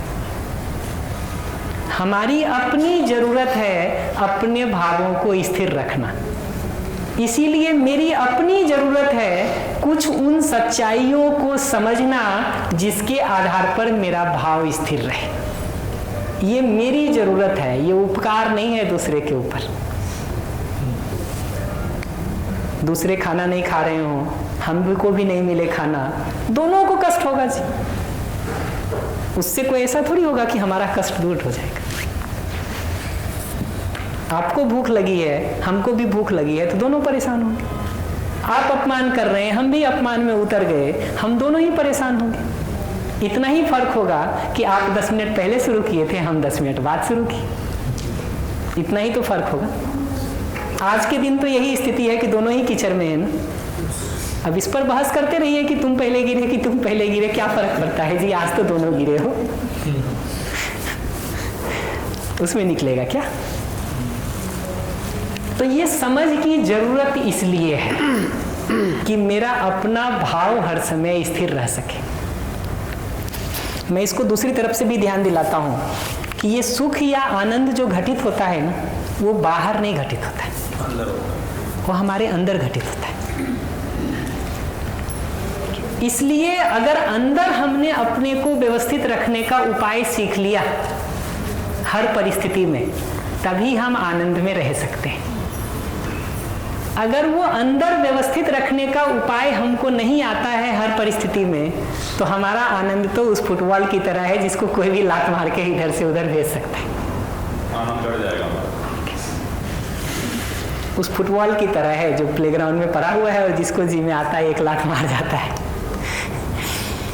तो अंदर की उस स्थिति के संतुलन को अगर हम नहीं ढूंढेंगे, यानी हमारा समझ से, भाव से, विचार से, चयन से, आचरण तक का अगर एक सूत्रता नहीं होगा, वहां हार्मनी नहीं होगी, वहां संगीतमयता नहीं होगी, तो कोई दूसरा हमको सुखी नहीं कर सकता है। जिस कमरे में हमको रहना है वो कमरा ही हम साफ नहीं करें, किनारे, बाहर, रोड, सड़क, खिड़की, दीवार सब साफ कर दें और ये कमरा साफ नहीं करें, खुशबू आएगी कि बदबू आएगी? तो बाहर साफ नहीं करें ये मैं बिल्कुल नहीं कह रहा हूँ। मैं कह रहा हूँ कि बाहर साफ करने की योग्यता भी हमको तभी आती है जब हम पहले अंदर साफ कर लेते हैं। अगर वो अंदर साफ हम ही अपना नहीं कर पा रहे हैं तो बाहर हमारी कामना तो होती है कि दूसरा ठीक हो जाए, तरीके सारे ऐसे होते हैं जो और चीजों को उलझाते चले जाते हैं ठीक होने के बदले। कामना तो हमारी ये होती है कि हम ठीक करेंगे बाहर, लेकिन चूंकि वो कमरा हमने अपना ही ठीक नहीं किया है तो अपनी बदबू तो उसकी हम झेलते ही रहते हैं। दूसरों को भी हम तरीका नहीं सिखा सकते, क्योंकि जो दवा का इलाज हमसे नहीं हो रहा है, जिस दवा को खा के हम नहीं स्वस्थ हो रहे, उस दवा से दूसरा क्या ठीक हो जाएगा जी। हमारे ऊपर तो दवाई काम नहीं कर रही, हमारा रूम तो ऐसे ही अव्यवस्थित पड़ा है। हम सोचते हैं इनका ठीक कर देंगे, इनका ठीक कर देंगे, इनका ठीक कर देंगे, कैसे होगा।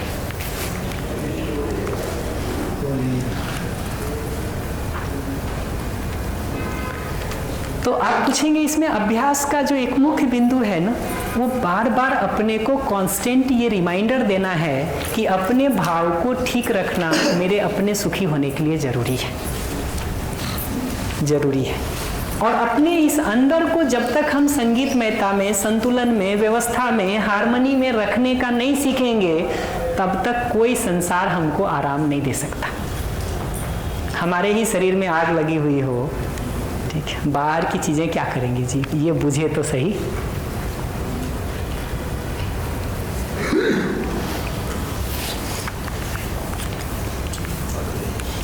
और ये संभव हो सकता है अगर यहाँ समझ की जगह पर, स्वीकृति की जगह पर कुछ ऐसी बातें हमको दिखने लगे, समझ में आ जाए जो हमारे ठीक भाव का आधार बन सके।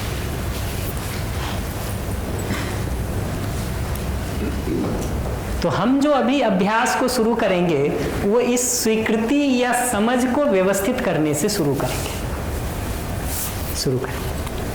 क्योंकि बाकी सारे अभ्यास उसकी छाया है, उसके बाय प्रोडक्ट।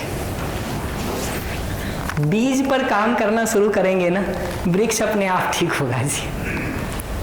हमने आम का बढ़िया बीज ढूंढ करके बोया है ना, मैं निश्चिंत रह सकता हूं कि जो फल आएगा, फल तक, पौधा तो छोड़िए, जो फल तक आएगा वो ठीक आएगा, मैं इसके लिए निश्चिंत हो सकता हूं,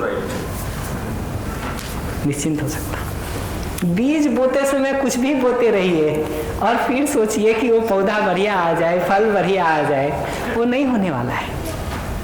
तो शुरू तो उस बीज से करना पड़ेगा। वो समझ या स्वीकृति रूपी जो बीज है उसका ठीक होना जरूरी है।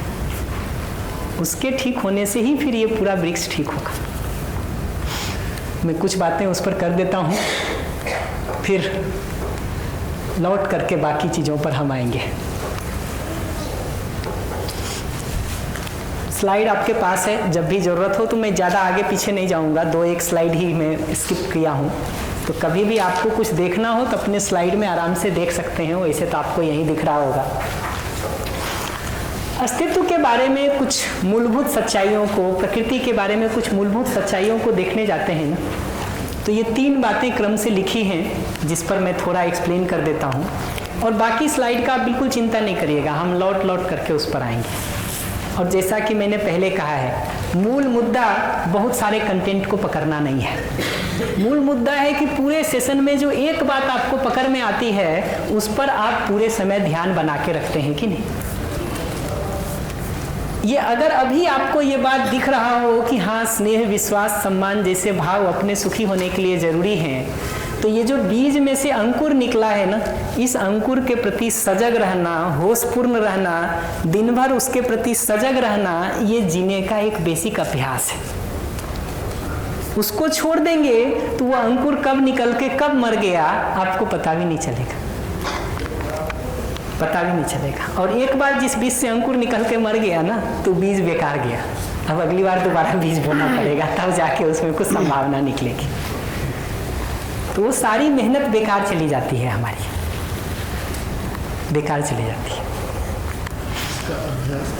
तो अस्तित्व को अगर देखने जाते हैं ना, तो ये दिखता है कि पूरे अगर आकाश गंगा को देखें, गैलेक्सी को देखें, तो ये दिखता है कि ये गैलेक्सी एक दूसरे के साथ जुड़ी हुई है। एक दूसरे पर उसका कुछ ना कुछ प्रभाव पड़ता है, प्रभाव पड़ता है। उसको पीछे जाके देखिएगा ना, तो एक एक गैलेक्सी में, एक एक आकाशगंगा में जो सोलर सिस्टम दिखता है, जो सौर मंडल दिखता है, वो सौर मंडल आकाशगंगा का एक हिस्सा है, गैलेक्सी का एक हिस्सा है। और उस गैलेक्सी के बाकी सोलर सिस्टम के साथ उसका जुड़ाव है, उसका कनेक्शन है। वो कोई अलग थलग एंटिटी नहीं है।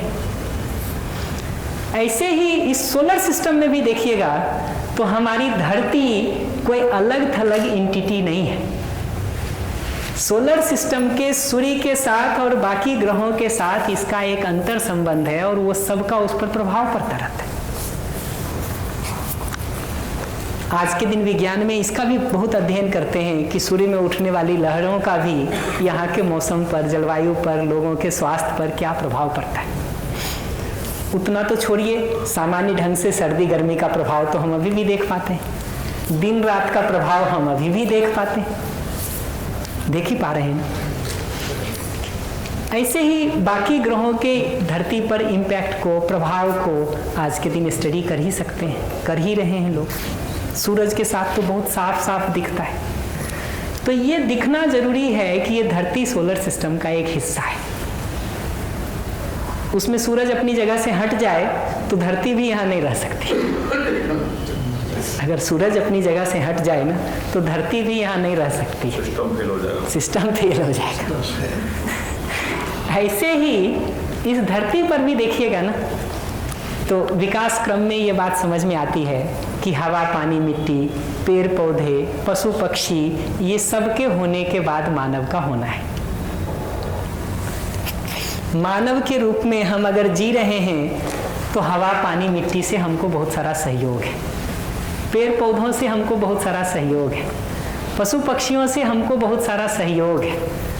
वो जुड़ाव हमारा है ही, हमको उस जुड़ाव में सहयोग उन जगहों से मिल ही रहा है। ये दिखना जरूरी है। उसी तरह से मानव की जगह से भी आप देखिएगा ना तो ये दिखता है कि एक ही हवा है जिसको हम सब शेयर कर रहे हैं, एक ही पानी है जो घूम करके हम सब प्रयोग कर रहे हैं। ठीक है, कोई धरती पे आज के दिन पानी बनने का बहुत काम नहीं हो रहा, वही पानी जो है वो घूम घूम आके साइकिल में घूम रहा है सब जगह से। कोई हवा बनने का काम नहीं हो रहा, वही पेड़ पौधा, पशु पक्षी और आदमी के कॉम्बिनेशन में वो एयर घूम रहा है। वो हमारी साझी विरासत है, हमारी साझी संपत्ति है।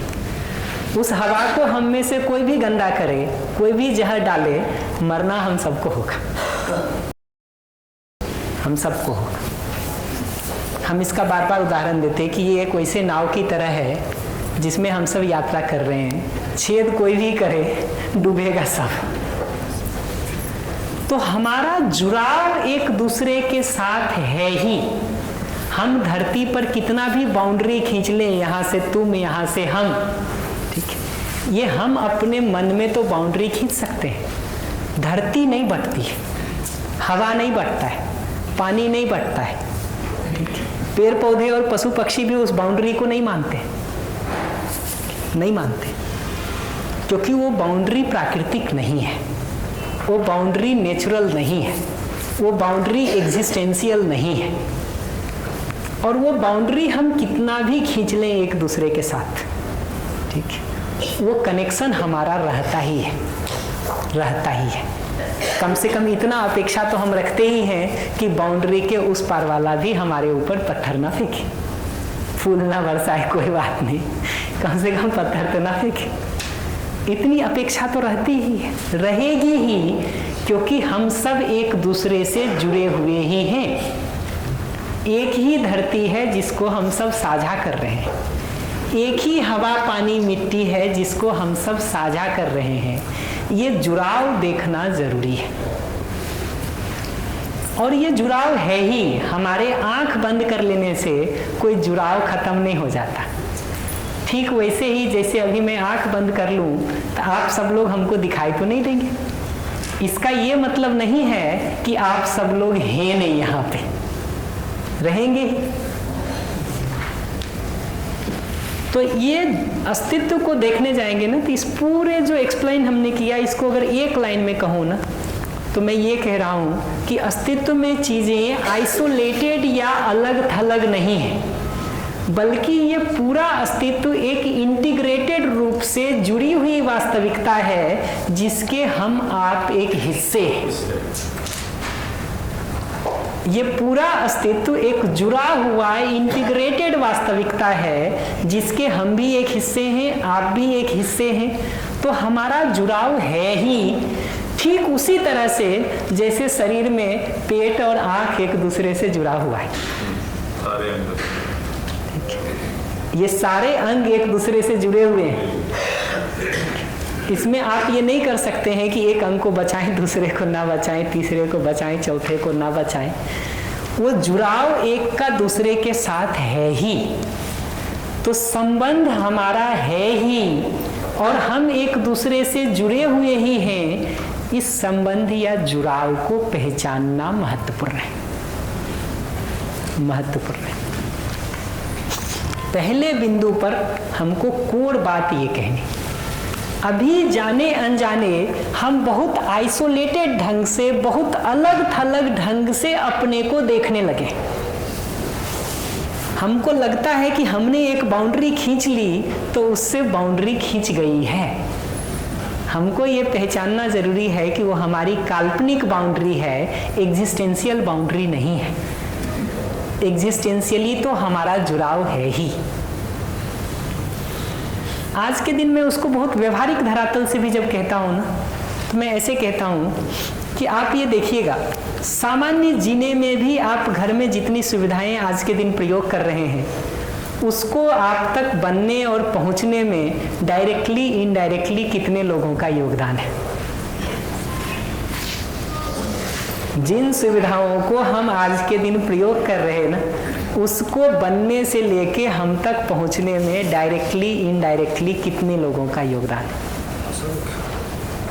वो नंबर अनगिनत और असंख्य में आता है जो आप उत्तर दे रहे हैं ना। छोटी से छोटी चीज में उसको देखना शुरू करिए।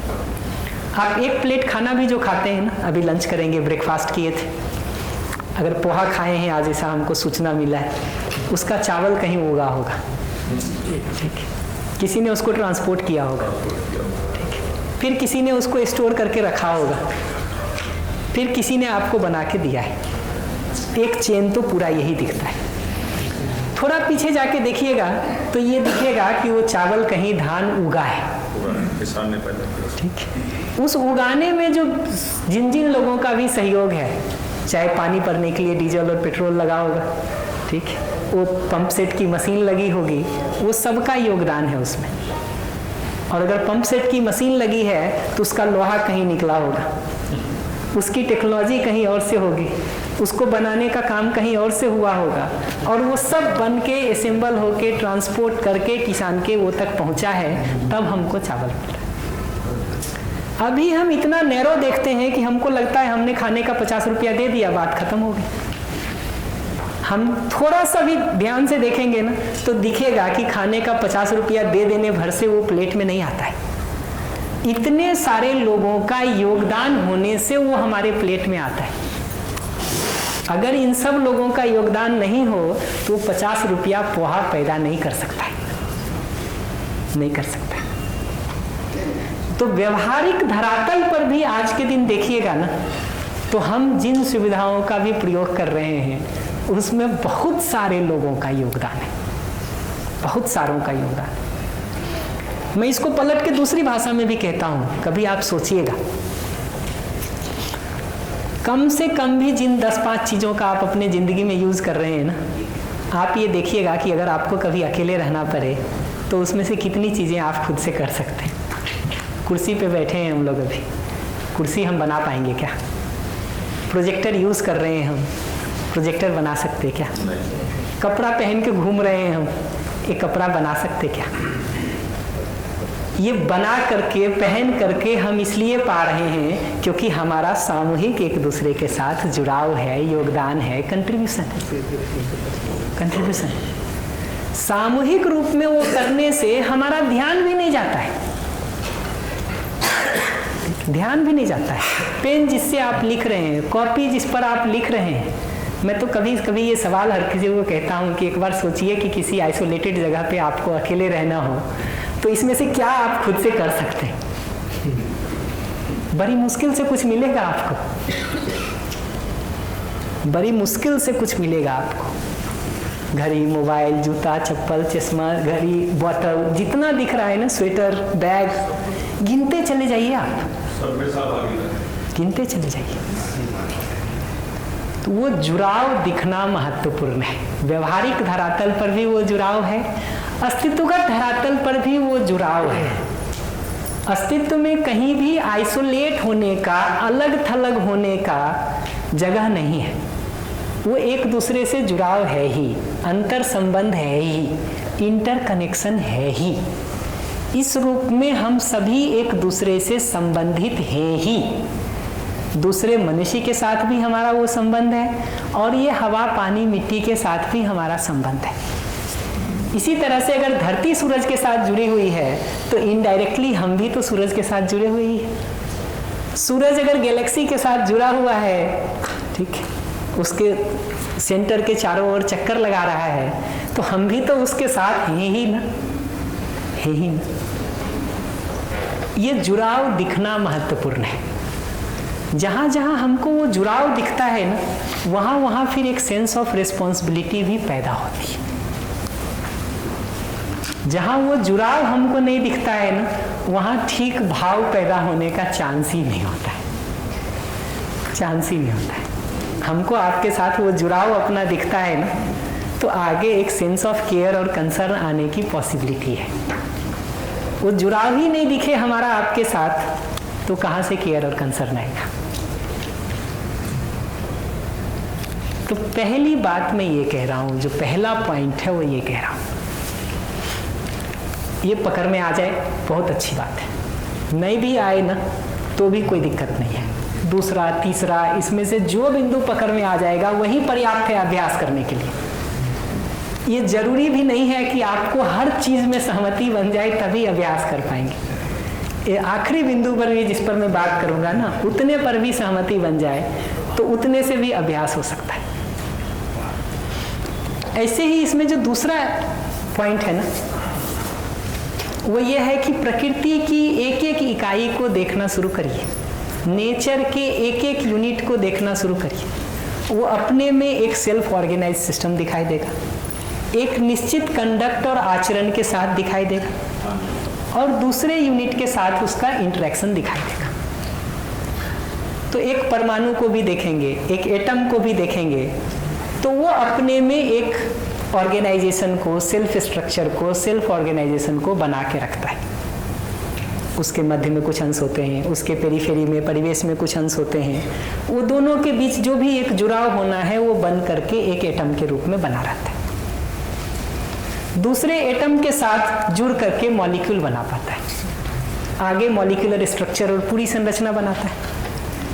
अपने शरीर में भी देखेंगे तो हमारा एक एक सेल एक सेल्फ ऑर्गेनाइज सिस्टम है, जो उसके लिए जरूरी है उसको एब्जॉर्ब करता है, जो गैर जरूरी है वो सबको बाहर निकालता है और एक सिस्टम के रूप में बना रहता है।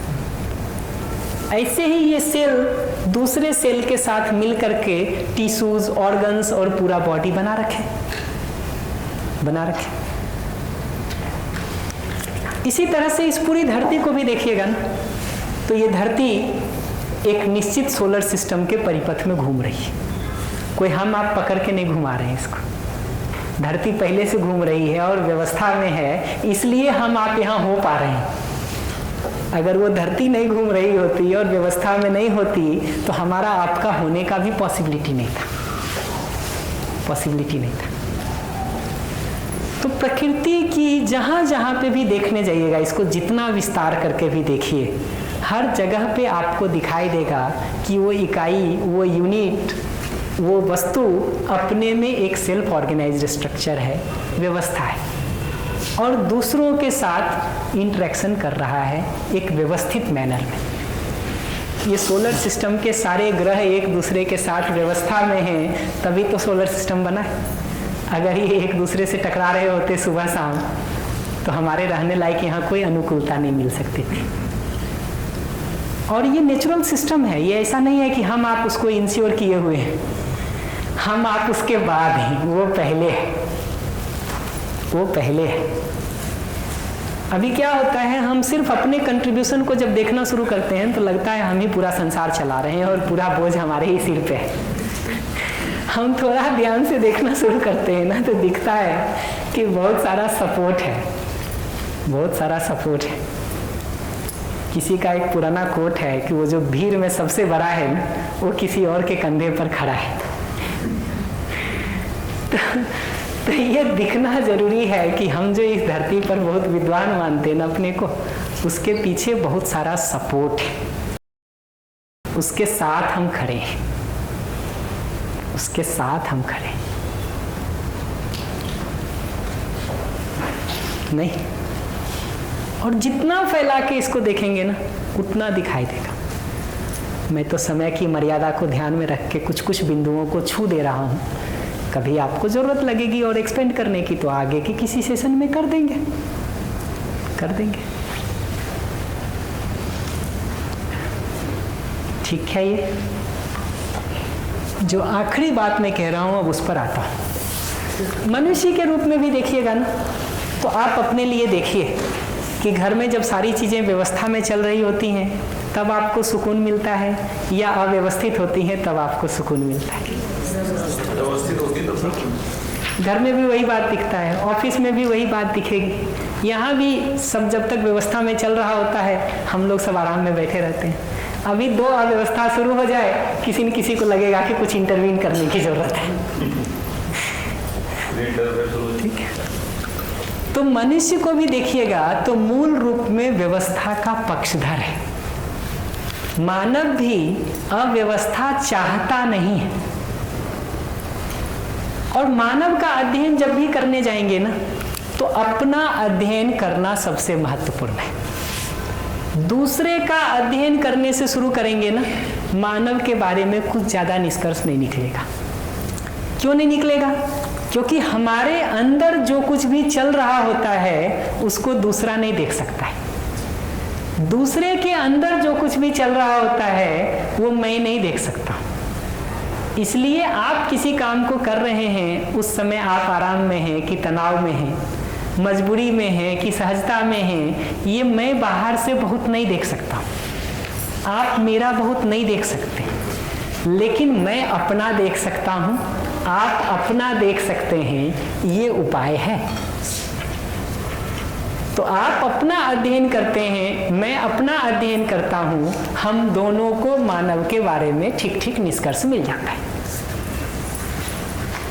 तो आप अगर दूसरे आदमी को देखेंगे ना तो आपको लग सकता है कि इसको तो क्रोध में ही अच्छा लगता है, इसको तो विरोध करने में ही ठीक लगता है, इसको तो अपमान में ही रस आता है। दूसरे को देख के ये निष्कर्ष आप निकाल सकते हैं।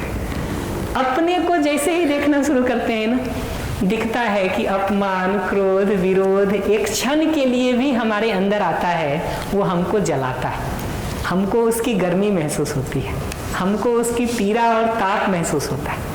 घटना के समय तो छोड़िए, आज भी कोई घटना आपको याद आ जाए, ठीक है, जिसमें जहाँ लोगों ने आपका अपमान किया हो, विरोध किया हो, नाराजगी किया हो, ठीक है, वो याद आने के बाद भी अभी भी हमारी स्थिति नेचुरल और नॉर्मल नहीं रहती है, एबनॉर्मल होने लगती है, एबनॉर्मल होने लगती है। स्वभाव गति होने के बदले आवेशित गति में हम आ जाते हैं।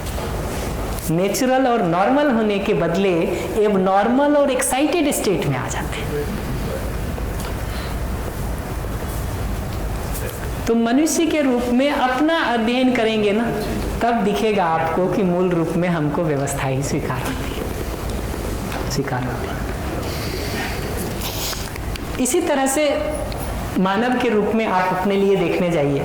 जो हम लोग हर बार ये सवाल को बेसिक से बेसिक जगहों पर भी पूछते रहते हैं कि आप अपने लिए पलट के देखिए कि आप अपने लाइफ में सुख चाहते हैं, वो भी निरंतर चाहते हैं, हैप्पीनेस चाहते, आनंद चाहते, ब्लिस चाहते, शांति चाहते, जो भी शब्द दीजिए कि ये सुख, शांति, आनंद ये चाहते हैं हम, या दुख, अशांति और आनंद का अभाव चाहते हैं।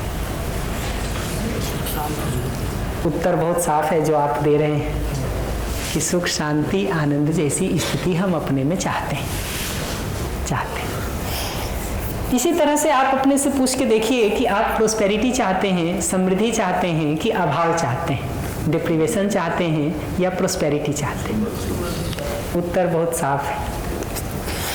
तो ये दिखता है अपने लिए बहुत साफ साफ कि मूल रूप में हमारी चाहना सुखी होने की है, समृद्ध होने की है, हैप्पीनेस की है या ब्लिस की है, पीस की है और प्रोस्पेरिटी की है। अब मैं उसमें से एक शब्द आगे से यूज़ कर लेता हूँ, सुख और समृद्धि। आप आनंद यूज़ करिए, शांति यूज़ करिए, शब्दों में कुछ नहीं रखा है, मैं पहले बता दूँ। मूल बात यह है कि उससे जो वस्तु हम इंगित करना चाह रहे हैं वो आप तक पहुँच जाए। आप उस तात्पर्य को पकड़ लें। फिर आप उसको आनंद नाम से कहें कि सुख नाम से कहें कि शांति नाम से कहें, फर्क नहीं पड़ता है। तो मानव के रूप में ये जो सुख और समृद्धि की निरंतरता हम चाहते हैं, ये बात हमको अपने लिए दिखता है। अपने लिए अगर ये बात को हम देख पाते हैं ना, तो हर मानव के लिए हमको ये बात समझ में आ जाती है कि मानव मूलतः सुख और समृद्धि चाहता है। भले हमारे करने की स्थिति वो नहीं हो, हम चाहते तो हैं हर समय सुखी होना, रह नहीं पाते। बहुत समय सुखी होते हैं, बहुत समय दुखी होते हैं। बट जब हम दुखी भी होते हैं तब भी हमको ये बात पता है कि हम चाहते नहीं हैं दुखी होना। अपना अध्ययन करते हैं तो हमको बहुत साफ दिखता है कि यद्यपि मैं इस समय दुखी हूँ, परेशान हूँ, इरिटेटेड हूँ, नाराजगी में हूँ, लेकिन मैं होना नहीं चाहता हूँ। हमको अपने लिए ये बात बहुत साफ दिखती है कि चाहना तो हमारी बहुत क्लियर है कि हम हैप्पीनेस और प्रोस्पेरिटी की कंटिन्यूटी चाहते हैं। ऐसे ही ये जो अगला सवाल हम लोग सामान्य वर्कशॉप्स में हर बार पूछते रहते, आप में से जिन एक दो लोगों ने अगर कहीं नहीं किया होगा तो पूछ लीजिएगा हमसे, उसको हम और एक्सप्लेन कर देंगे, कोई कठिनाई नहीं है। एक बार हमारी सुख समृद्धि जो हम चाहते हैं उसके साथ आप रुक करके देखिए कि आप अपने परिवारजनों का, इष्ट मित्रों का, संबंधियों का, जिन दूसरे लोगों के साथ जी रहे हैं, ठीक है, खुद सुखी रहते हुए आपकी मूल चाहना क्या है? उनको भी सुखी करने की या उनको परेशान करने की? उनको भी सुखी करने की। ये बात दिखती है कि नहीं दिखती? कि अपने में सुख समृद्धि पूर्वक रहते हुए हमारी मूल डिजायर क्या है, हमारी फंडामेंटल चाहना क्या है? दूसरे को सुख समृद्धि में सहयोग करने का या दूसरे की सुख समृद्धि में समस्या पहुंचाने का? क्या चाहते हैं? माइक दे दीजिए उनको। सर, स्वयं में सुख तभी आता है जब दूसरों को सुखी देखें। क्या जैसा हम पानी में या सूर्य की तरफ, मतलब पानी पत्थर फेंक करके तो क्या होगा, कीचड़ आएगा, मतलब पानी आएगा ऊपर, या कीचड़ पत्थर फेंके तो कीचड़ आएगा ऊपर।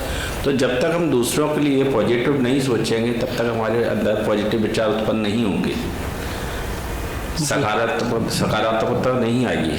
वही तो अभी उस पर तो हम आते हैं कि दूसरे के लिए कैसा सोचें। जो आप कह रहे हैं मेरी उससे कोई असहमति नहीं है, उस पर तो हम अभी आते हैं कि दूसरे के लिए कैसा सोचें। हम तभी कह रहे हैं कि आप रुक करके ये देखना शुरू करिए कि आपका नेचुरल एक्सेप्टेंस क्या है, आपको सहज रूप में स्वीकार क्या होता है, आपकी मूल चाहना क्या है। अपनी सुख समृद्धि के साथ आप दूसरे को भी सुखी करना चाहते हैं कि नहीं, उसके भी सुखी होने में सहयोग करना चाहते हैं कि नहीं चाहते। आपका बेसिक एस्पिरेशन क्या है?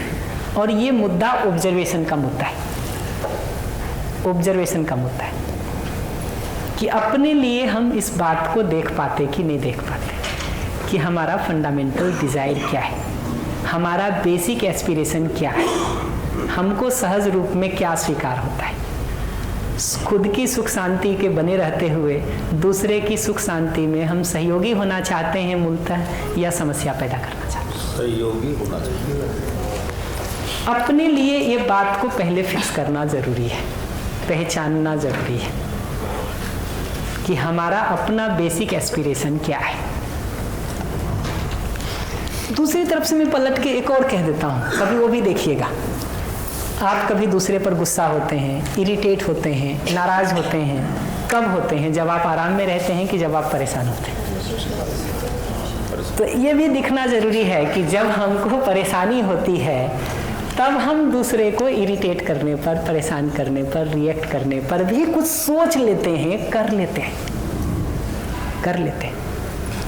लेकिन वो तभी करते हैं जब हमारी अपनी सुख समृद्धि पर हमको बाधा दिखाई देती है, प्रॉब्लम दिखाई देता है। बल्कि होता यह है कि उस प्रॉब्लम को भी हम एक लिमिट तक झेलते हैं।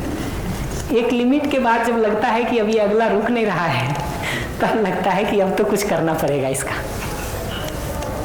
तो ये पहचानना जरूरी है कि हम जो ये अगले के साथ रिएक्शन में जाते हैं वो बाध्यता बस जाते हैं, दबाव बस जाते हैं। हमको जब और कोई उपाय नहीं दिखता है अपने तृप्तिपूर्वक जीने का, तब हम उस मोड को चुनते हैं। नेचुरल स्टेट में, नॉर्मल स्टेट में हम वो नहीं करने जाते। हमारी अपनी स्थिति पहले बिगड़ती है, फिर हम दूसरे को धक्का मारने जाते हैं। ये बात दिखता है। इसलिए दूसरे को धक्का मारते हुए व्यक्ति को कभी भी आप पूछिए कि तुमने धक्का क्यों मारा, वो एक सफाई देना शुरू करेगा। मैं परेशान था, बोले चाहे नहीं बोले, ये जरूर बताएगा कि तुमने हमको परेशान कर दिया, इसलिए हमको धक्का मारना पड़ रहा है। तुमने हमको मजबूर कर दिया, तुमने हमको बाध्य कर दिया, तुम परिस्थिति ही ऐसी पैदा करते हो कि हमको ऐसा करना पड़ता है।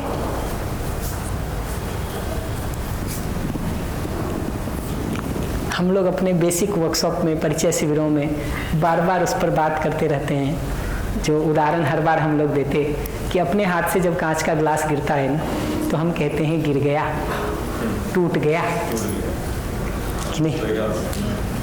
दूसरे के हाथ से जब वही कांच का ग्लास गिरता है और टूटता है, गिरा दिया, तोड़ दिया। ये गिर गया और गिरा दिया का अंतर पहचानना जरूरी है। टूट गया और तोड़ दिया का अंतर पहचानना जरूरी है। गिर गया का मतलब है मैं गिराना नहीं चाहता था, गलती से गिर गया। टूट गया का मतलब है मैं तोड़ना नहीं चाहता था, गलती से टूट गया। गिरा दिया का मतलब होता है तुम तो तोड़ना ही चाहते हो, तुम तो गिराना ही चाहते हो। ये जब भी हम दूसरे को देखने जाते हैं ना, तो हम ग्लास के गिरने की घटना को देख करके उसके उस बेसिक इंटेंशन पर भी डाउट से शुरू करते हैं। स्वयं के बारे में वो डाउट हमको नहीं होता। स्वयं के लिए हम में से हर आदमी इस बात के लिए बहुत क्लियर होता है कि गिर गया, टूट गया, ठीक है, मेरा इंटेंशन ऐसा नहीं था। इसीलिए आप हर समय देखेंगे ना कि आदमी चूंकि अपने इंटेंशन को देख रहा होता है और उसको अपना इंटेंशन बहुत साफ सुथरा दिखता है कि मैं तो मूलतः सुखी होना चाहता हूँ, सुखी करना चाहता हूँ। बात बस मजबूरन, परिस्थिति बस, दूसरे जब हमको बाध्य कर देते हैं तब हमको गुस्सा करना पड़ता है, अपमान करना पड़ता है। अपनी भाषा ऐसे होती है, अपमान करना पड़ता है, विरोध करना पड़ता है, गुस्सा करना पड़ता है। करना पड़ता है ये भाषा बता रहा है कि मैं मूलतः करना नहीं चाहता हूँ, बाध्य होकर के कर रहा हूँ। अपने जगह से जब हम चीज़ों को देखते हैं ना, तो अपने इंटेंशन पर हमको डाउट नहीं होता है व्यवहार में गलती होने के बावजूद भी। तो गुस्सा हमको भी आता है, गुस्सा अगले को भी आता है। हमको जब गुस्सा आता है ना, तो हम अपना इंटेंट देखते हैं कि हम चाहते तो नहीं है गुस्सा करना, मैं तो शांति में जीना चाहता हूँ, ठीक। फिर गुस्से का कारण क्या है? तुम गुस्से के कारण, तुम गुस्से के कारण। तो जब हम गुस्सा करते हैं और आप पूछते हैं कि क्यों गुस्सा किए, तो हम बताते हैं कि ये तुमने किया जिसके कारण हमको गुस्सा करना पड़ा।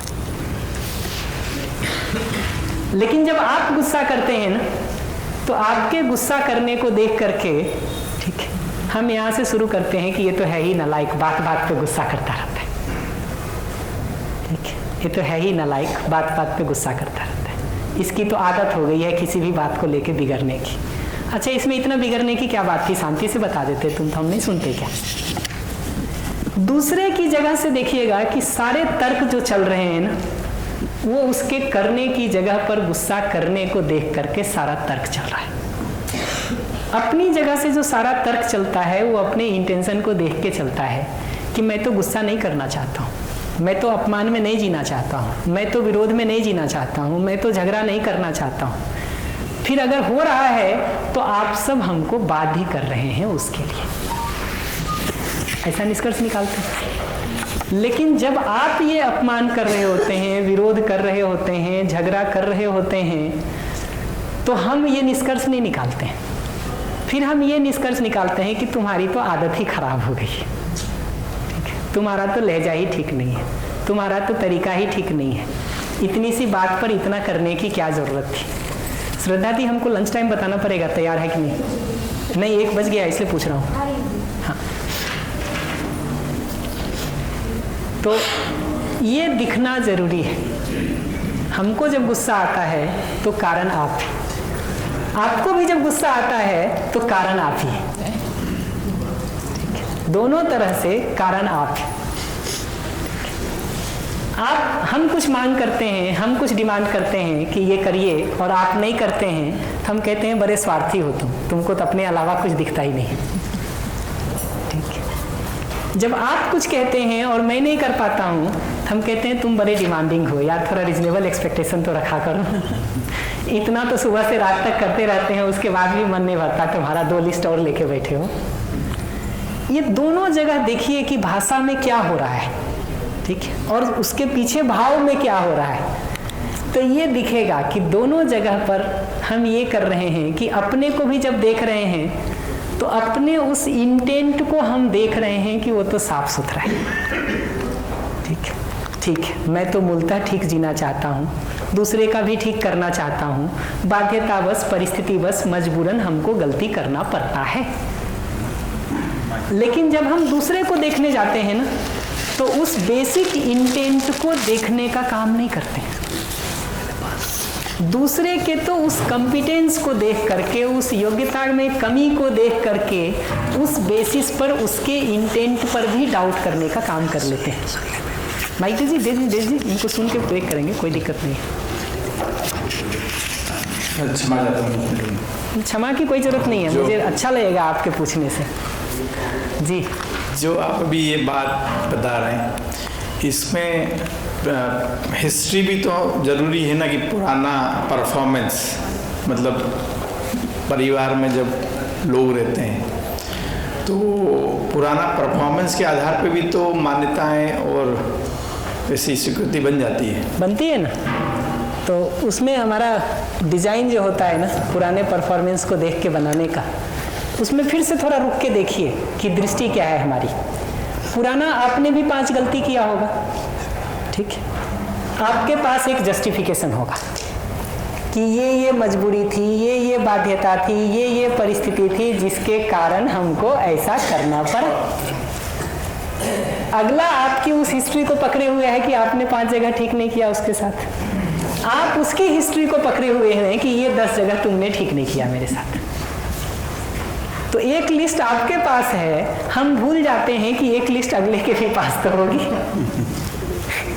हमको अपने वाले लिस्ट का तो पता रहता है, इस दूसरे वाले की लिस्ट का नहीं पता रहता है।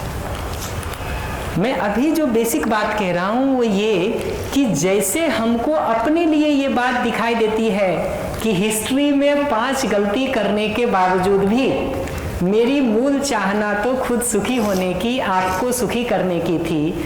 जब जब हमको अपने सुखी होने का उपाय नहीं मिला तो बाध्यता बस, परिस्थिति बस, मजबूरन हमने गलती किया। ये बात अगर अपने लिए देखेंगे ना, तब ये बात दूसरे के लिए भी देखी जा सकती है कि ठीक है, अगले ने 10 गलती किया होगा, 4 किया होगा, 2 किया होगा, 12 किया होगा, बट फंडामेंटली वो भी इन गलतियों को करना नहीं चाहता था। जैसे मजबूरन हमने 5 जगह गलती की, वैसे ही बाध्यता बस, परिस्थिति बस, मजबूर होके अगले ने भी किया है। ये बात हमको दिखनी शुरू होती है, दिखनी शुरू होती है। ऐसा है कि नहीं, इसको रोक करके ब्रेक के दौरान आराम से विचार किया जाए। जितने प्रश्न होंगे इस पर लौट के हम बात कर लेंगे। संबंध से जुड़े कुछ मुद्दों पर और ध्यान दिला दूंगा। फिर इसके अभ्यास को हम एक एक करके शुरू करेंगे कि कैसे इन अभ्यासों को हम कर सकते हैं और इन अभ्यासों का मतलब क्या है। बट अभी जो ब्रेक है 1:10 हो रहा है, हम कितने बजे मिले? 2:15 मिल लें दीदी? 1:10 हो रहा है, 2:15 हम लोग मिल लेते हैं।